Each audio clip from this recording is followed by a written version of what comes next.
Good morning, B-Sides Las Vegas. I hope you're as excited to be here as we are. So thank you for attending. Excited to have you back with us this year in person. Few announcements. We'd like to thank our sponsors, especially our diamond sponsors, LastPass and Palo Alto, our gold sponsors, Amazon, Envisium, and PlexTrack. With their support, our sponsors, donors, and volunteers, this event wouldn't be possible. So thank you to all of those that have made this event amazing this year.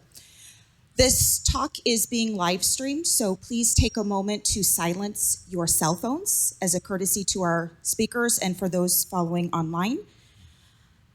If you have questions, there will be a microphone up here, so please feel free to step forward and ask questions.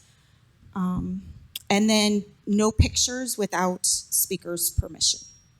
So with that, I will pass it over to Josh. All right, thank you. Welcome to day 2.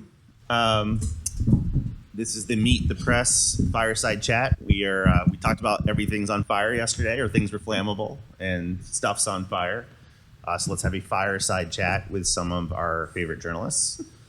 There are a lot more puns in our wedding vows than there will be on stage today. But so a couple things just to frame the day, and then we'll get to introductions for our panelists or our fireside chatters.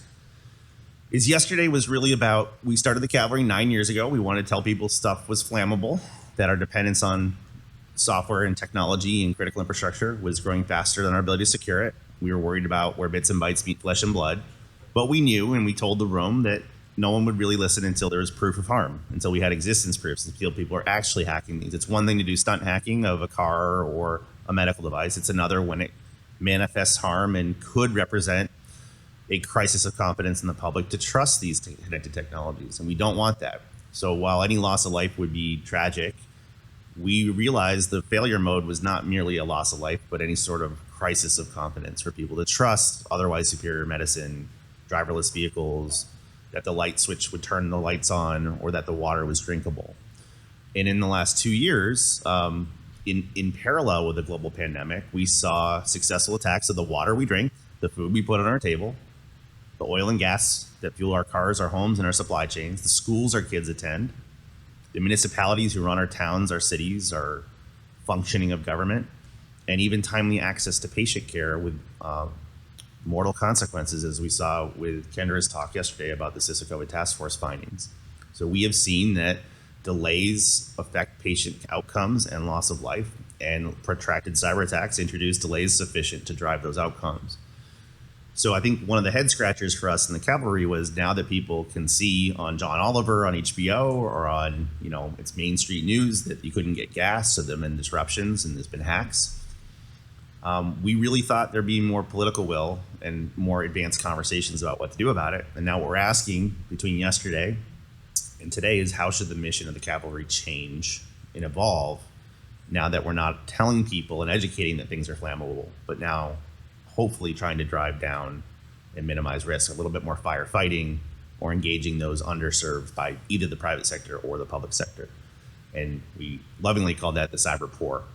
So what I really wanted to do is, we've always loved working with our press, and it's always been a difficult thing to talk about future risks and slow-moving risks. If you saw the movie Don't Look Up, today's opening session is to say, how did the world look 9 years ago before there was proof of harm? And how does it look now that we are having mainstream kitchen conversations, to quote Bryson from yesterday, about cyber attacks affecting food, water, shelter, safety? And maybe learn from some of the journalists that have been on this ride for a while, how this room and this community should think differently about pitching stories, making ourselves available, focusing on the public good instead of the private enterprise good, focusing on public safety, human life instead of record count. And we don't have good answers to this, but I've started some conversations with Lilly and Joe, and I will let them introduce themselves so we can get into some content. And there are microphones, and if you do ask a question, I'll either have to repeat it for the streaming, because people are watching from their rooms and from the intertubes, or just go up to the mic and you'll be heard yourself. But let's get started on the Meet the Press. Would you like to introduce yourself, Lilly? Hi everyone. I am Lilly Hayne Newman. I'm a senior writer at Wired, and I've been on information security cybersecurity digital privacy beat for 6 years, and I was a general interest tech reporter before that. So going back to the start of the Cavalry, I was definitely writing about adjacent stuff. So it's really, I'm happy to be here, and it's really interesting to think back to that time and sort of reflect on where we are now. I think we don't always have a moment for that type of reflection, and I think it's really productive. My name is Joe Uchill. I am... Might have to get a little closer. Or pull it. Sorry about that. There. My name is Joe Uchill, and you can hear me now. I am a reporter for SC Media, which is a business-to-business cybersecurity publication. Before that, I was at Axios and started the Codebook newsletter, which I think they're about to bring back. So, hooray! I've been covering cybersecurity as exclusively covering it since just before Sony. So what's that? 2014, 2013, 2015. It's weird that I can get I now date things by news stories. But yeah, since around then, it has changed a lot. I think back in when I was starting out, I could not show up to the office and nobody would know. And now it would be a thing if the cyber person wasn't there. Yeah, during our prep, I was trying to say, so I guess this is a good place to go, which is if we try to do a deliberate compare and contrast between 2013 and now, one of the things I pointed out is we had just had the Snowden revelations, and there was probably the worst levels of trust between hackers and government that we were going to see for a while. And quite a few white hat hackers or helpful hackers were pretty angry and looking at maybe going a little gray or a little charcoal colored in their hats. And people were upset. And it was really difficult to say, let's try to be a helping hand to drive safer outcomes with government partnerships. But we also were pretty worried about that. We'd seen some medical device hacking from Barnaby Jack. In fact, he tragically lost his life just before we launched. In fact, he was supposed to be in the room with us.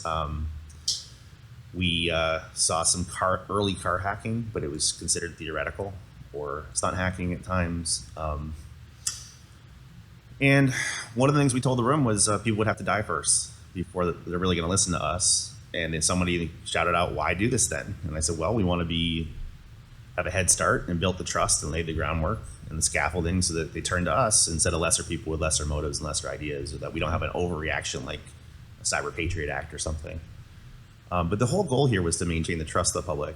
So if you situate yourself in post-Snowden revelations, anger and distrust between government, no FDA regulations, and what did coverage look like, and now, just free associate, I guess. Well, I was just thinking, we were talking about dating the passage of time with news stories, and that era was really like a data era, I feel like, where like data can be accessed or it exists in troves. Like that was the big concept. Because I'm thinking about, I think it was early 2014, like maybe February or March, that the Target breach was revealed, and like Neiman Marcus, and I don't know, this is feeling very retro in my mind. I'm like, wow, we're back in this era. But I feel like those were some of the big mainstream discussions that year, along with what you're saying about the Snowden revelations. So it's sort of like a bulk surveillance collection, corporate data troves. What if people were to access this data like moment, or that was like where people were at in sort of mainstream, in terms of what the press, I think, was trying to convey to the mainstream audience. Sorry, I almost did the same thing again. It's strange, like I don't think we quite knew what we were covering yet because so many of the threats hadn't materialized. So a lot of things were very speculative. but crime was, as Lilly said, mostly data breaches, and the nation state kind of level was still very, very driven by, was still very uncertain. Like people didn't understand how attribution was going to work. There was the North Korea thing where people sort of rejected.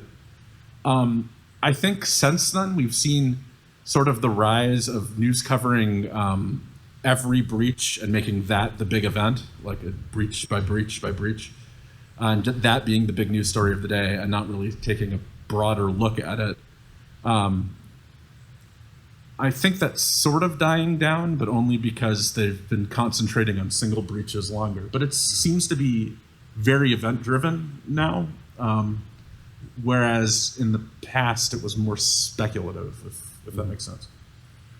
Yeah, and I'm also thinking about, like, we used to cover, I don't know, even thinking, I always, and I'm sure you the same way, like we were always trying to have the most context possible and do smart journalism. Like Joe and I are both trying to like do good reporting and not just go breach to breach or something. But it feels quaint to think back to some of the coverage, like, even 5 years ago or something, stories that Wired readers were super, super interested in, like massive traffic, which not for its own sake, but in terms of who was reading, like the number of people who were reading. I'm thinking about like stories about what's the biggest volumetric DDoS attack that's ever happened. And it would be like, now GitHub was hit with the biggest one. Now this was hit with the biggest one, or Cloudflare, whatever. And like people were very interested in reading those stories, and it would cause, maybe outages for a few minutes or an hour, or like the company wanted to talk about it because they didn't have any downtime at all, or like whatever. But it, it's just to say that was where we were at in terms of the collective conversation of cyber attacks and impacts. One thing that we don't get to write anymore, and it's for the better, around 2016, and for obvious reasons, there was a rise of the that wasn't hacked news story. Like where there would be a power outage and you'd have to write a news story about how that wasn't hacked, or if APT Squirrel. The Cyber Squirrel one. Yeah. I think people are a little bit less on edge that anything could be anything that went wrong could be hacked. Or I mean, it isn't really anything that can be wrong. For then, it was really all power grid, and I think. That's so, but yeah, sorry. Yeah, it's hard for me to even ask these questions because I've always been on I care less about my credit card and more about my access to patient care. We've been here for 9 years. We've been trying to get the world to catch up a bit. But, I would say that as you think of how we used to characterize stories, it was record count or dollar amount was the unit of impact.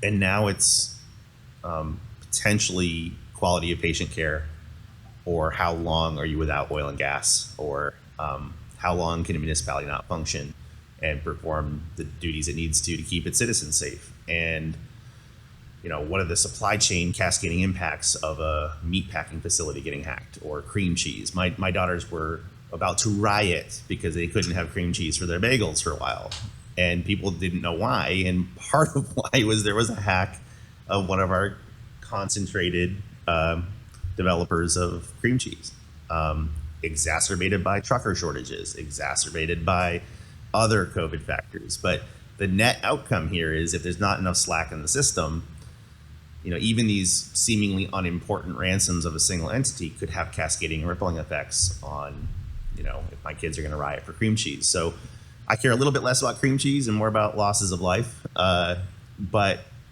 it is often difficult, and this group has found it difficult to get these stories told that are about the public good instead of a specific victim. So we're all ears for advice on how editors are shifting focus, or what stories have a chance and which ones don't.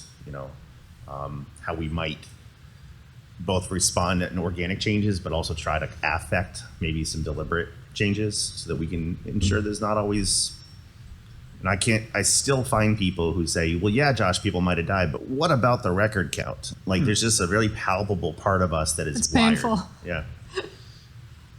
I think there's a belief that, and it might bear out in traffic numbers, but there's a belief that unless there's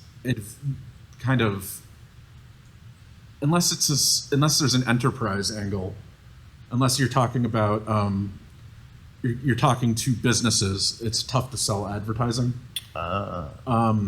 At least that was the sense I got at Axios, where they wanted it to be more either about controversies from big tech brands, or more about businesses, or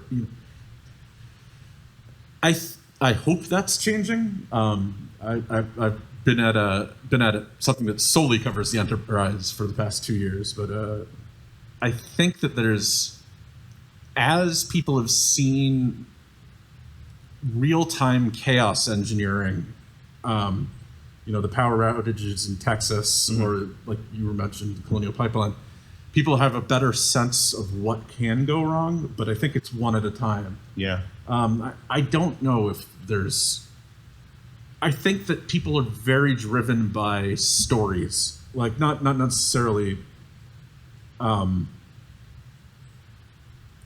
People like a narrative rather than a fact, and it's easier to tell a narrative about people lining up for gas to put in their trash bags than it is to say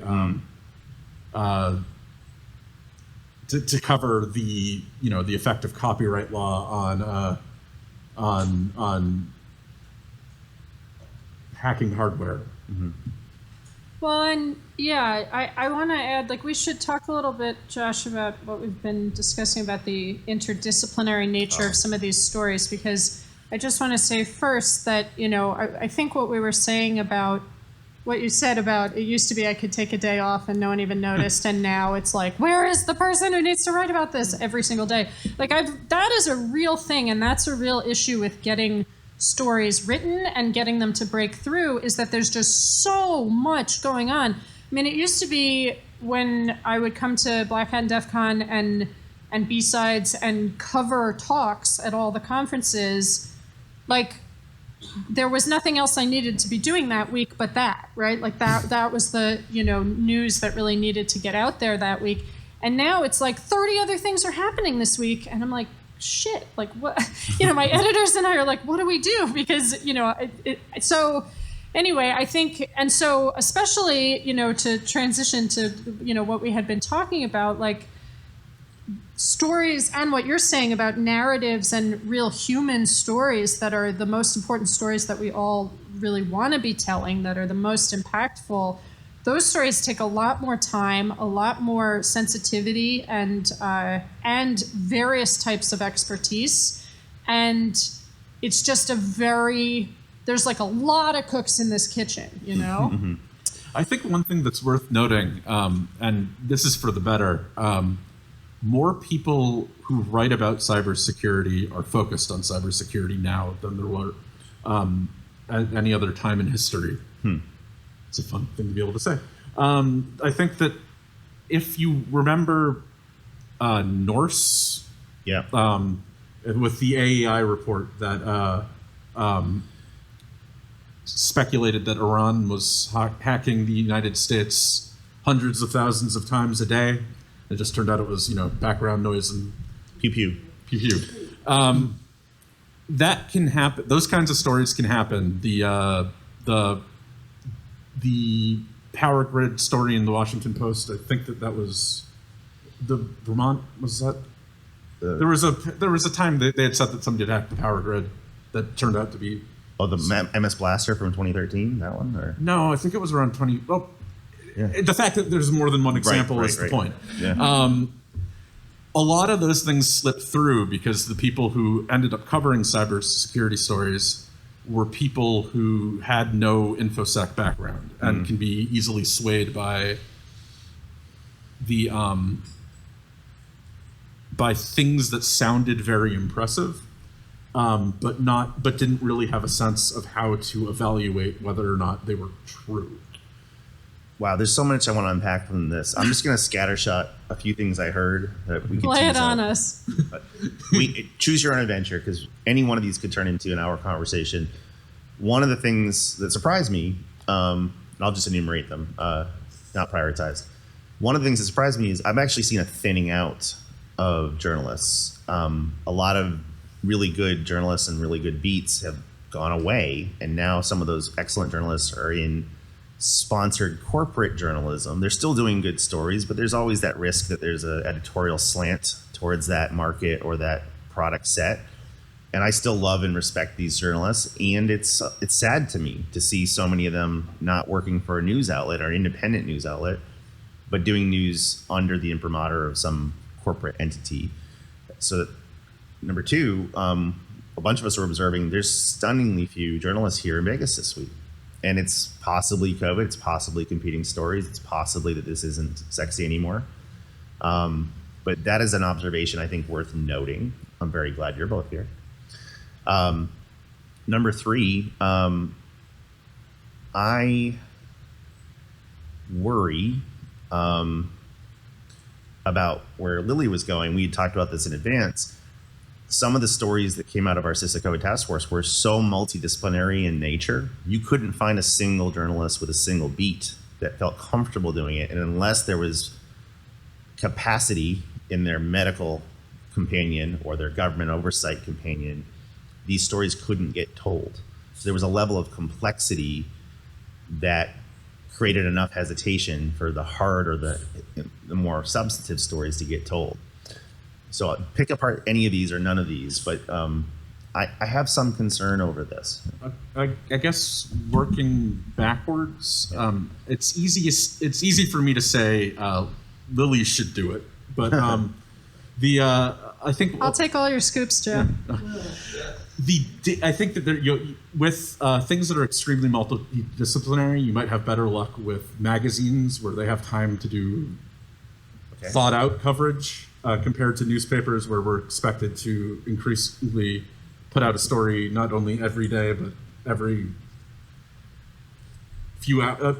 When I was at the Hill, I was at the Hill, but also I didn't say that in my bio. But the expectation was 4 or 5 stories a day. Wow. And by the time I was leaving, they were trying to figure out which 4 or 5 stories a day. And I remember they were really excited about a lacrosse team that was hacked because I thought that would be very popular. It did not turn out to be as very popular. But at least I got to learn that there was a professional lacrosse league. So that's something. But in terms of the 5-story-a-day model isn't great for things where you have to learn outside, learn something new. 1 story a day isn't great for that, but it's possible. But the people who have time to really write things out probably have the best chance of understanding something that covers more than one thing.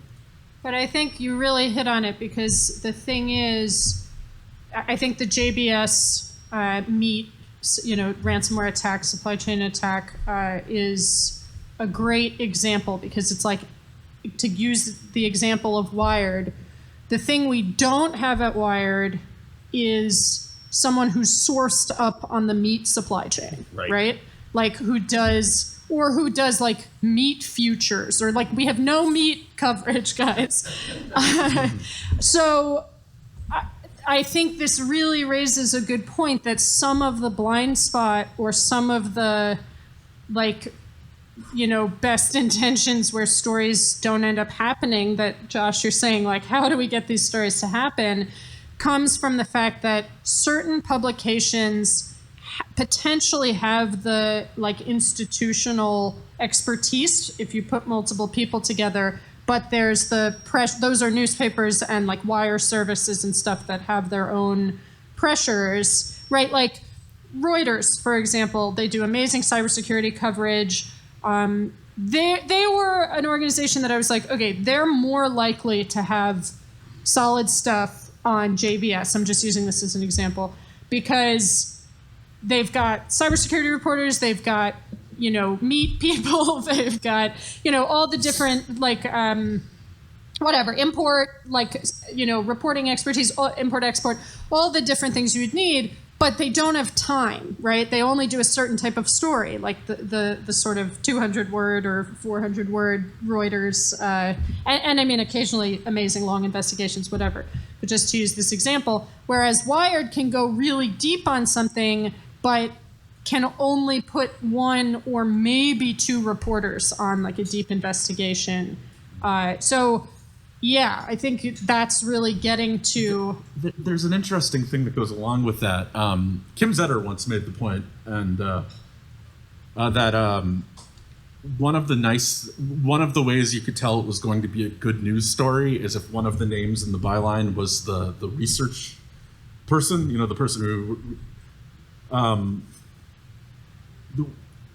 many newspapers have not just an archivist, but somebody who's in charge of sort of doing background and research, fact checking and things like that sometimes will get their name in print as part of a story. And that creates a great sense of institutional knowledge. And I don't think that cybersecurity really has that. A lot of the reporters are young. And I think that sort of gets to one of the other things you were saying. A lot of the reporters going to either becoming, a lot of the older reporters moving towards public relations, or things like The Record, which I say that they are independent. So just to be fair to them, there are great farm systems now. I think CyberScoop has created a bunch of really good reporters. Chris Bing came from there.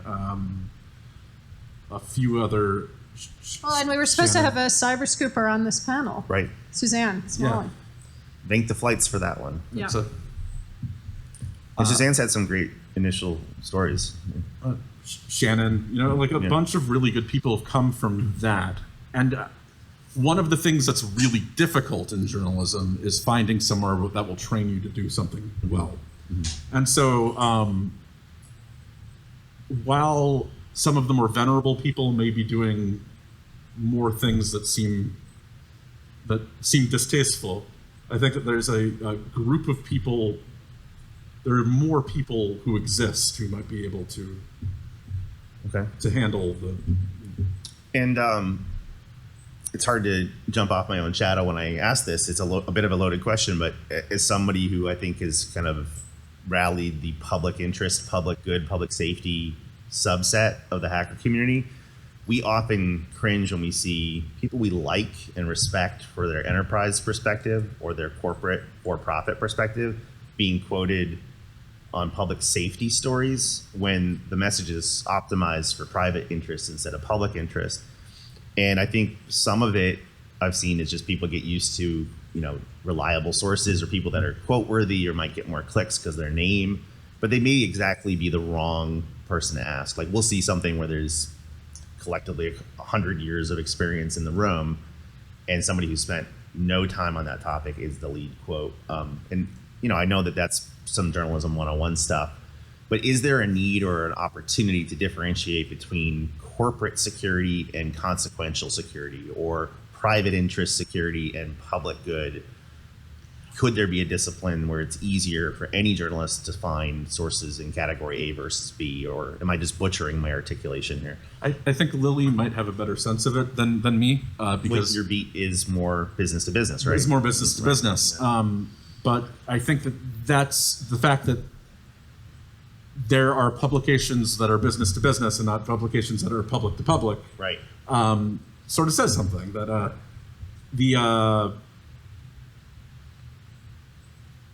people are interested in the enterprise point of view because many of the readers of these stories are, in fact, enterprises and want to know what they should be doing and want to know how they won't be in the next one of these news stories. I don't want to say that the public doesn't matter, but from our perspective, Yeah, don't say that. yeah, from We have a business model, and the business model at SC is to talk to enterprises about what they should be doing rather than talking about public good. Yeah, and I am no longer in CISA. I didn't work on the colonial gas example, so I'll ask a question from a distance without inside knowledge. But that's an example where typically in a country, a public good like oil, gas, public utilities, it's a responsibility of the public sector. But in our system of government, we delegate a lot of that, the ownership and operation, to private entities.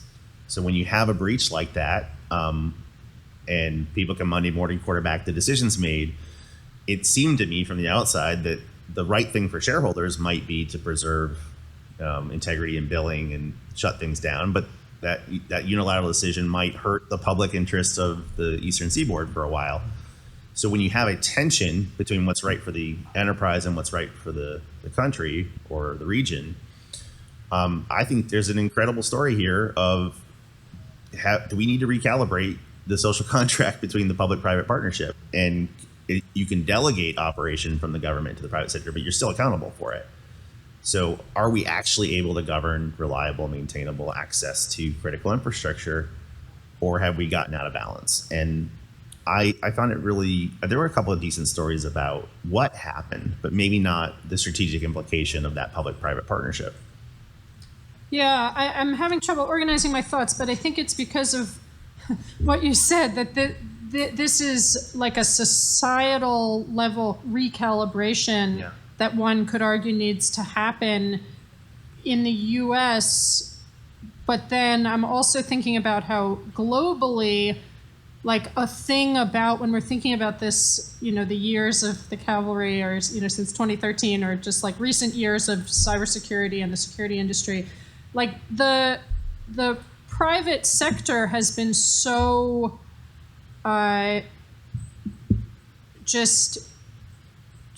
has led so much of the narrative and shaped so much of the narrative, and sometimes in good ways and sometimes in like cart leading the horse ways. So there's like a sort of parallel thing there, but I think that issue, some of what you were talking about just now is U.S.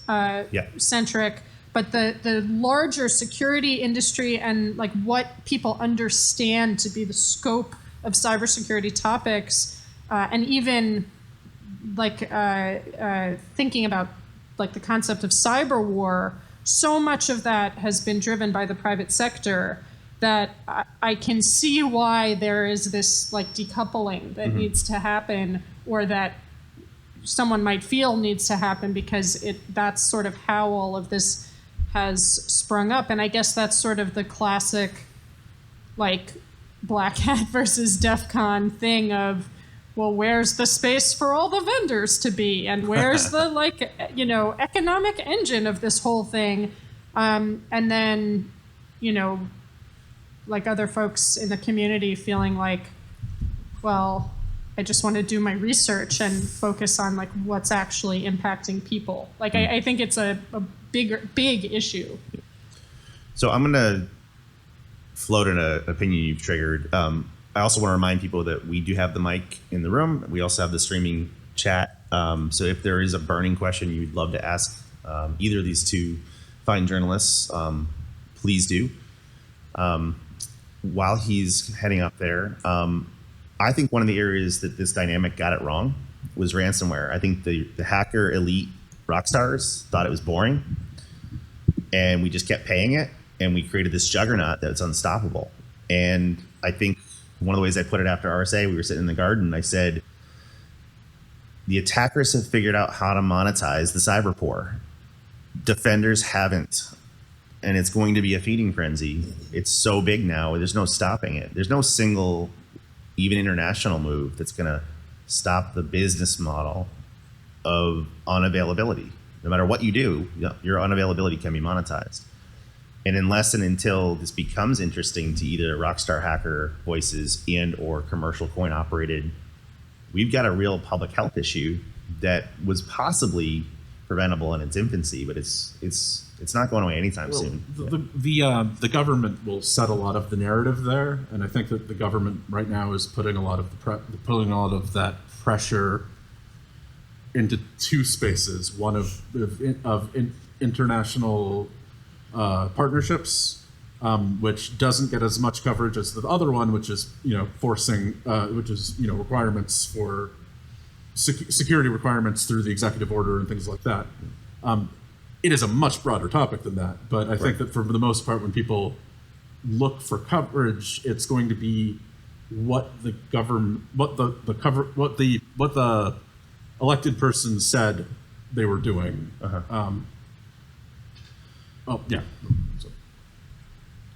All right. We have a question. I do. I have two questions. One is, how do you keep up? I mean, like, cybersecurity is my job, and it's like my job, right? It's bigger than what I can do. So I wonder how you keep up. And the next question is an offer. How can the I Am the Cavalry community help, not just you two, you're great, but I'll just say the press more broadly when it comes to stories and pitches and background, et cetera?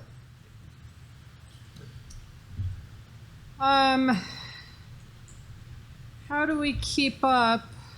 It's really tough. I always go back to just trying to, it's gotten tougher and tougher, like we were talking about, but I just try to go back to having as wide a source space as possible, people I know, people I sort of know, but who won't be freaked out if I DM them or, whatever. And just really trying to always be in touch with people and hearing about what they're thinking about from as many different perspectives as possible. And that ties into what you were saying about how to get the right voices into the right stories.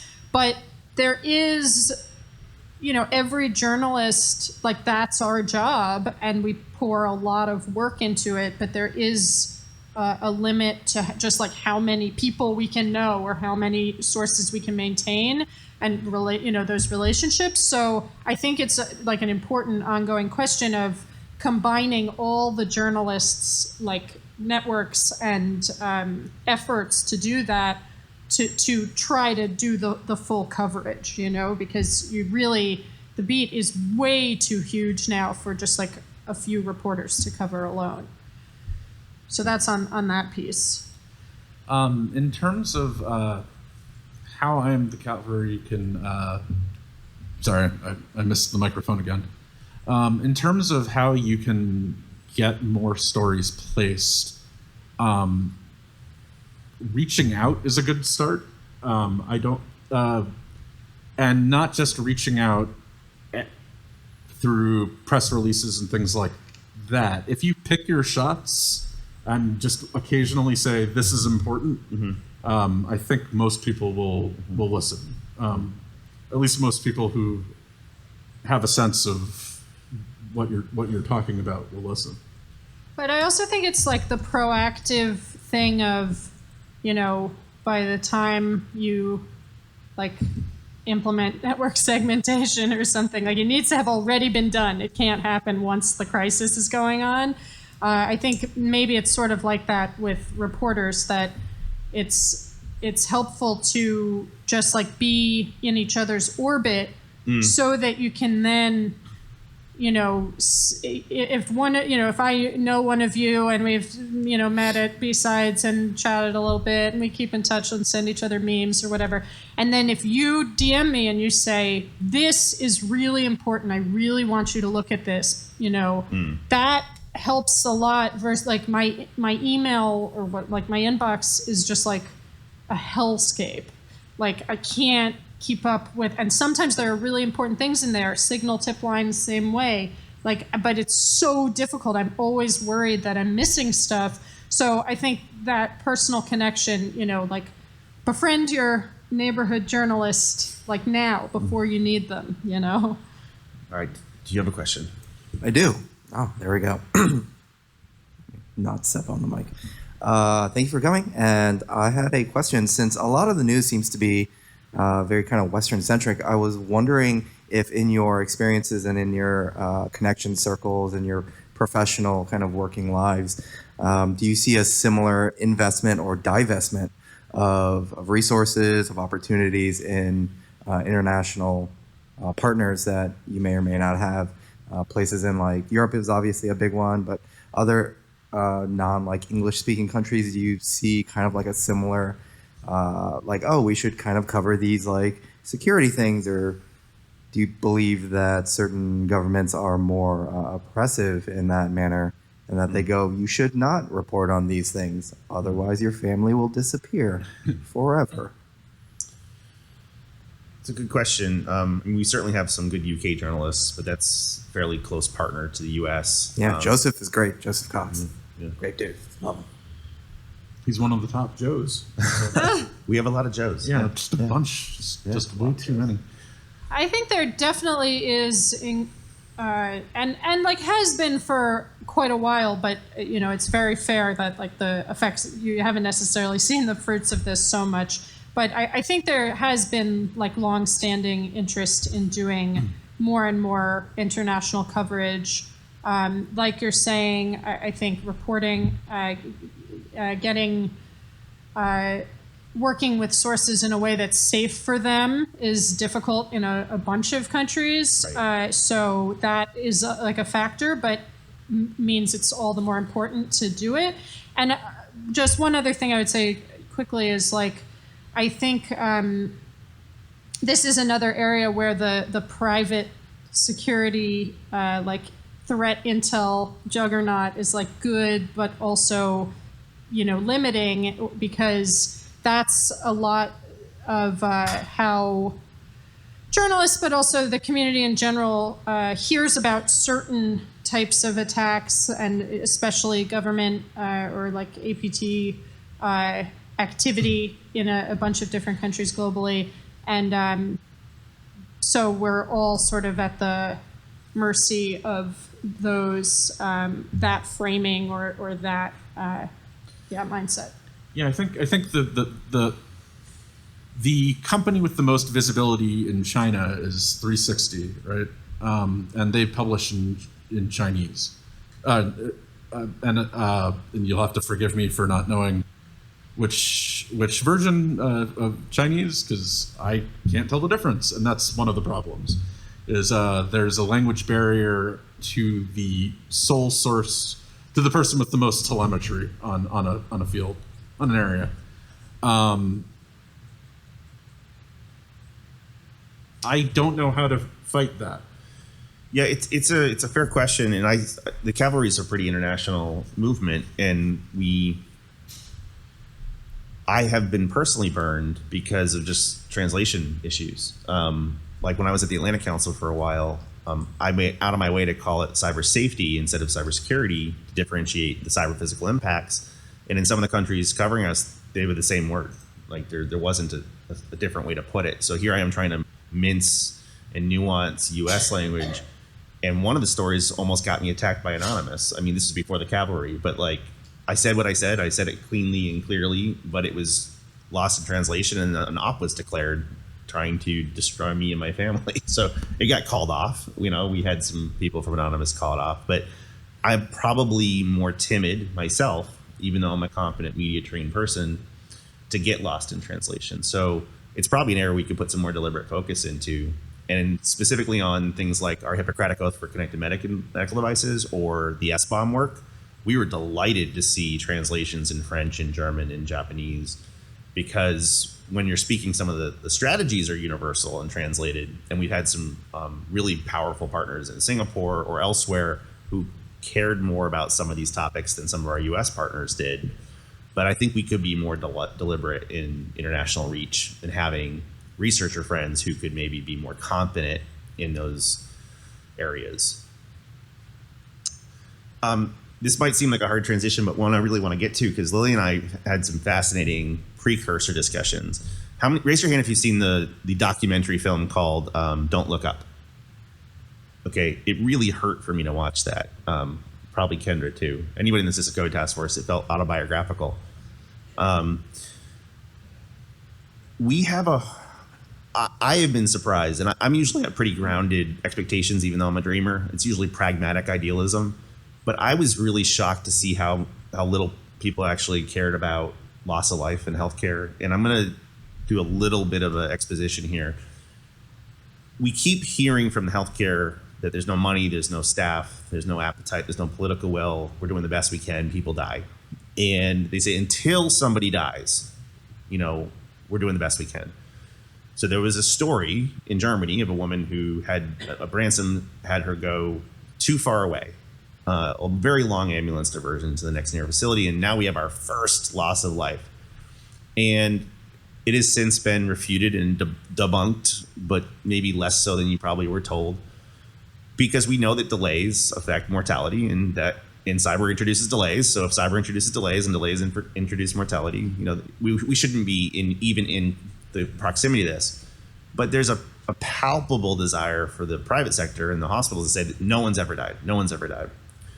And that one we let go of because it was debatable enough. We let go of it. And then on October 1st, 2021, Wall Street Journal front page talks about the baby who, prior to the pandemic in Alabama, potentially was a victim of degraded technology assist. They said, if we had had the imaging, if we had known this, we wouldn't. There were text messages between the physicians saying, had we known, we wouldn't have treated the pregnancy this way.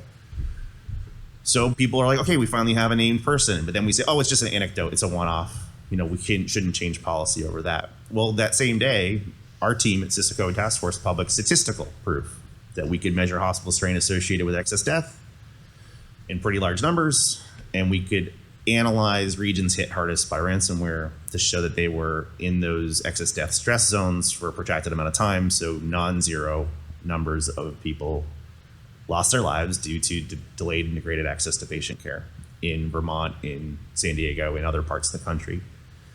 So we kind of have this proof, but what I was talking to Lilly about, now that I'll get past the exposition, is even really intelligent people, even leadership people in the ISACs and the sector coordinating councils and the hacker community, we still continue to say no one's ever died from cyber. Like, we can actually have a smoking gun with a named victim. We can have a smoking gun with statistical proof. We can have them come out on the same day. But there's something about slow moving. This is a human psychology thing that maybe we could all try to simmer ourselves on, which is these slow moving threats, these strategic threats. We're really, really bad at risk management as a species. And we tend to like these bite-sized things where we have a control sphere. Maybe there's something we feel we can or can't do about it. But I think my hyperbolic, slightly exaggerated concern is 9 years ago, we were too early. And now no one's coming back to tell the fuller story of these things and why we should listen to the warnings. And there are stories covered, and I don't want to put words in your mouth or tell them about the dumb thing I said. Is that what you're? It wasn't dumb. No, but you said there are certain people that every time someone's like, "Why aren't you covering this?" or "Why didn't you cover this?" There's usually evidence of it. So can you get into the ProPublica? Like, I'm trying to wrestle with why don't we have an easy way to talk about high impact, slow moving threats like climate change or. Oh, okay. No, this wasn't. I thought we were talking about examples of stories, and I gave like a silly example. But no, I just trying to think how to summarize. I do think there's a concept in general, or like a thing that happens in general, not just in this field, where sometimes people will say, "Why isn't the press covering X?" And often, right? We hear this all the time currently, and. My response, just to myself, internally as I'm seeing these, arguments or whatever, is like, but there is coverage. Just no one wanted to read it. No, it didn't like come above the baseline of noise because no one was amplifying it. No one was interested in it from the readership. One example I gave was like, often when people say this, there's like a big ProPublica investigation that happened 5 years ago or whatever about XYZ thing that just everybody forgot about, and and there's other examples too, and sometimes it's my own coverage or Joe's coverage or whatever where I'm like, no, I did cover that like a lot, and just no one read the stories, or one of them was big, but then no one read the other stories to follow the narrative or whatever. So I think that's one component of it, but and so that's where we were talking about, climate change as like, I think that is a big, potentially analogous example where people always said, why isn't it on the front page? Why isn't it, every single day? And it's like, well, it's actually, I think, genuinely a more complicated question about like the service that, of news and what is newsworthy each day. And it doesn't mean the coverage isn't happening, but what people want to read more of is relevant to what gets covered more. And there's just all these feedback loops that are kind of complicated, but it's not to make excuses at all. I think it's just to say like these dynamics aren't so, it's not always just why isn't it being covered? Sometimes things are being covered. I think when people say why isn't it being covered, they usually mean why isn't the conversation on Twitter this thing, or why isn't it on the primetime opinion shows or talk shows. Mm-hmm. And reporters don't really have control over that. We can just go about our beats and submit things as we can. But I think for specialized news coverage areas, and that includes Homeland Security and national security, it's harder for the public to keep multiple stories that are outside of like a very narrow set of parameters in mind at a time. And I think people still view InfoSec as a specialized topic as opposed to something that no matter what your job is and no matter where you live, it affects you at home and at work.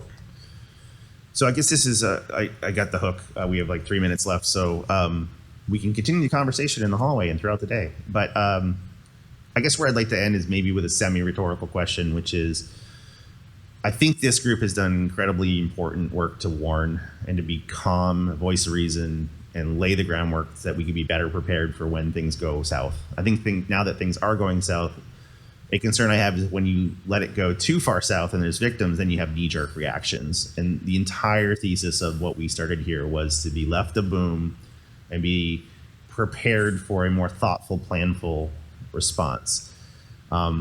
If you have advice of either the right, sibling organizations like ProPublica or documentary films or the use of fiction or alternative ways to enhance the yield of this mission, whether it's right now or later, I do think it's worth, our own family's access to care and food, water, shelter, safety, that this group gets better at it. I think everyone's trying really hard, but we are very humbled and open to increasing our yield in alternative and creative ways and would treasure any advice you'd give us.